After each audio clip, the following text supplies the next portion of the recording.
tout le monde. Aujourd'hui, nous allons voir comment effectuer le test de Kruskal-Wallis avec SPSS. Le test de Kruskal-Wallis, dans le fond, c'est l'équivalent non paramétrique de l'ANOVA à plan simple. Commençons ici par regarder les données avec lesquelles nous allons travailler. Ce sont en fait les mêmes données que j'ai présentées lors du cours 6, où j'expliquais le fonctionnement du test de Kruskal-Wallis et du test de Friedman. Donc, il s'agissait des données d'une personne qui travaillait pour une compagnie pharmaceutique et qui voulait comparer l'effet de 2 traitements et d'un placebo sur le bonheur, tel que mesuré avec un questionnaire. On voit ici que, avec la vue des variables, en quoi consistent les variables. On a la variable groupe, qui est une variable de chaîne de caractères qui provient de l'importation des données sous format .csv. On a la variable dépendante qui est le bonheur, mesuré avec le questionnaire. Et finalement, groupe 2, qui est la variable transformée de groupe pour qu'elle soit numérique et avec des libellés de valeurs. Donc, si on regarde notre variable ici et qu'on clique sur ce bouton ici, on voit que en réalité, ce sont des variables numériques qui vont de 1 à 3, mais que SPSS est capable de comprendre que ça correspond à 3 groupes expérimentaux différents. Nous allons commencer, comme avec les deux tests de Wilcoxon, par regarder les statistiques descriptives, entre autres le coefficient de voussure et le coefficient d'asymétrie. On va dans statistiques descriptives, on va explorer.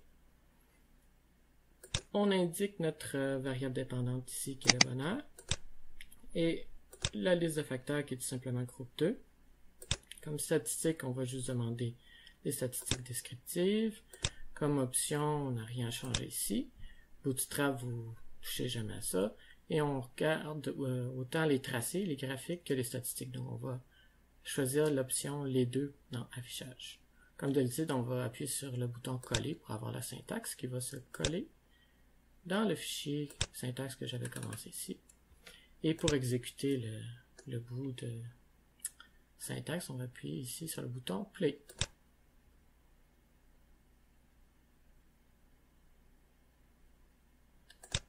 Ce qui nous donne comme résultat ici. On voit que pour le groupe placebo, la symétrie était de 0,616 et la voussure était de 0,505.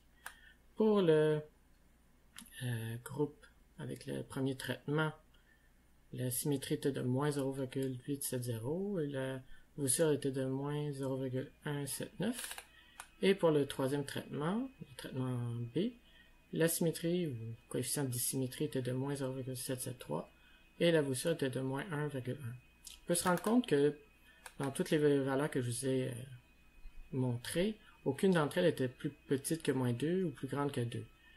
Donc, le postulat de normalité serait, en temps normal, raisonnable pour ces données-là. Mais étant donné que je veux vous montrer comment effectuer le test de Kruskal-Wallis, on va quand même effectuer cette analyse-là au lieu de l'ANOVA à plan simple. Mais si, quand vous allez travailler avec vos propres données, vous vous rendez compte que vous avez ces types de coefficient d'asymétrie de voussure pour tous vos groupes, et dans ce cas-là, ça serait plus approprié de faire l'ANOVA puisque votre test risque d'être plus puissant.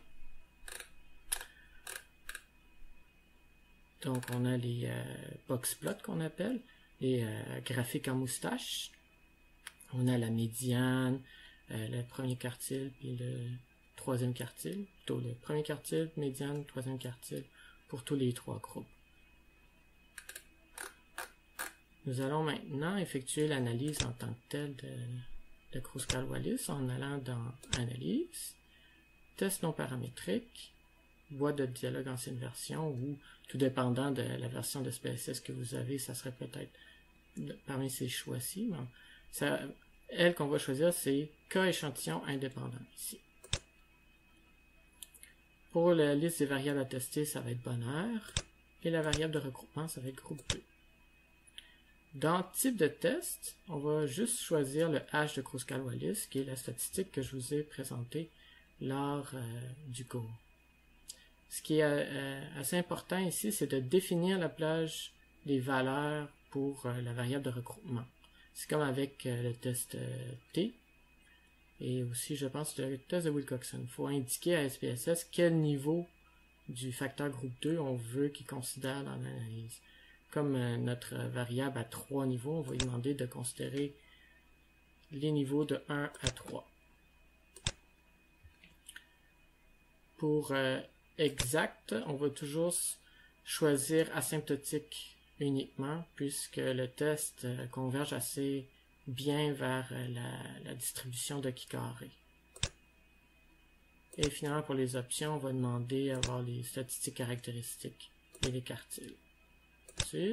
Comme d'habitude, on va coller la syntaxe et la faire exécuter par la suite. On va sélectionner ce bout de texte et appuyer sur Play. Exécuter la sélection. On peut voir ici quels résultats ça nous donne dans la sortie SPSS.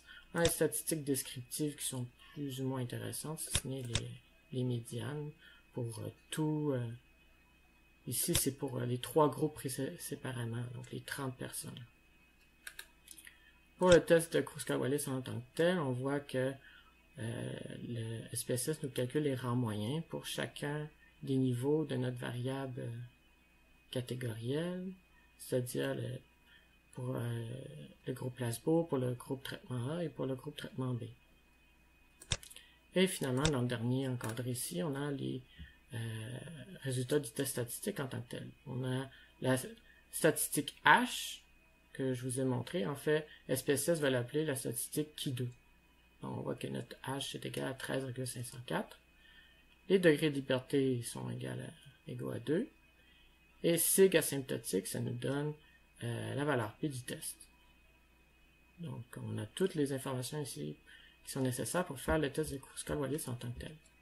Maintenant, pour effectuer les tests de comparaison multiple, malheureusement, SPSS ne permet pas de faire le test de Dunn que je vous ai montré dans le cours. Donc, il va falloir vraiment l'effectuer à la main. Ainsi que donc ça implique de trouver les valeurs critiques de Z par vous-même, admettons dans le tableau, dans une des tables du livre de Howell.